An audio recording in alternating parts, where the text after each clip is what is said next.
belajar jahitnya itu mulai dari SMP 3. Jadi pas lagi masih sekolah juga. Tapi kalau aku suka fashion design itu dari kelas 4 SD. Kalau menurut aku bisa jahit itu cuman selesain baju dari awal sampai udah. Tapi kalau desain itu diolah dari nol. Jadi kayak ibaratnya ngurus anak gitu. Jadi kayak benar dari nol banget. Kayak kita harus pilih ceritanya, pilih mood board, bikin mind map. Terus nanti nentuin siluetnya tuh mau oversize apa fitted ya. Mau yang kayak gembung ada bola-bola di sini atau ada motif apa polos. Jadi kayak benar kita yang decide gitu. Kayak kita yang nentuin jalan ceritanya sih baju ini. Itu bedanya fashion design sama jahit. Jadi kamu tuh tahu ada gambaran kayak pola tuh ngapain, bikinnya kayak gimana, nyambungin ini ke ini, disambung gimana, bikin setting gimana. Jadi kayak tahu gitu paling enggak. Dan awalnya itu supaya aku bisa ekspresin diri aku ke satu karya. Karena kayak aku ekspresin diri aku bukan kayak ngomong doang atau misalnya do some art move gitu. Tapi kayak aku ngerasa aku pengen nuangin soul aku tuh ke dalam satu karya gitu. Jadi pas orang lihat, oh ini Esther gitu.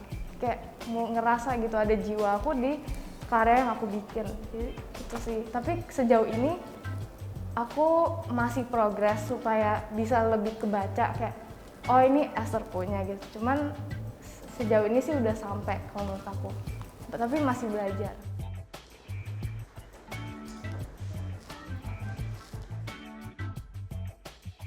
Desainer tuh wajib harus bisa ngejahit juga nggak sih? Wajib banget.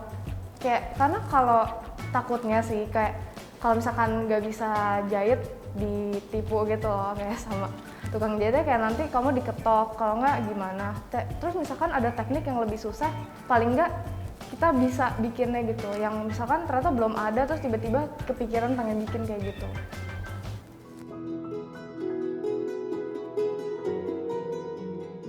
Kalau menurut aku gimana cara aku tuh nggak putus asa gitu ya dalam menghadapin kayak yang lain kan banyak yang hebat-hebat gitu. Jadi jati diri kita sendiri aja sih, itu kuncinya. Jadi kayak aku sukanya apa gitu kayak figure out jati diri kita kayak kan ada orang yang suka warna-warni pop chunky gitu, ada yang demennya polos banget yang hitam putih netral gitu. Jadi kayak nggak apa-apa sih, tapi emang mesti baca-baca market juga. Walaupun orang kayak, ih lockdown gitu, emang bisa bikin apa sih? Gak usah jauh-jauh, kita pakai masker kain kan. Itu kayak hal simpel aja kita pakai gitu. Di rumah aja kita juga pakai baju kayak butuh fashion gitu, yang kayak baju tidur. Kalau menurut aku tetap bakal jalan banget selama kita tuh baca situasinya gitu. Kayak lah apa sih mau diperluin gitu. Kayak cari opportunity-nya yang pas. Kalau menurut aku iya, tapi aku gak bilang kayak janjiin skill ini tuh menjanjikan di masa depan. Kenapa? Karena itu pilihan kita sendiri gitu. Untuk ngejalanin hidupnya mau nextnya seperti apa gitu.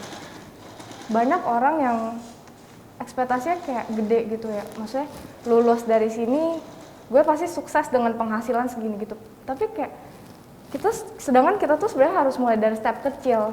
Tapi banyak orang tuh yang miss point ini gitu loh. Jadi kayak menurut aku walaupun aku belum sesukses desainer-desainer di luar sih, tapi kayak menurut aku tipsnya itu konsisten, terus berkarya, dan juga jangan ekspektasi gede ketika lu nggak ngelakuin apa-apa.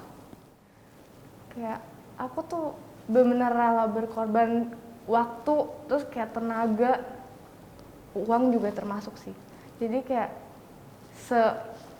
serela itu gitu sama fashion. Ini dibuat satu warna aja, nanti ininya bener warnanya oranye itu.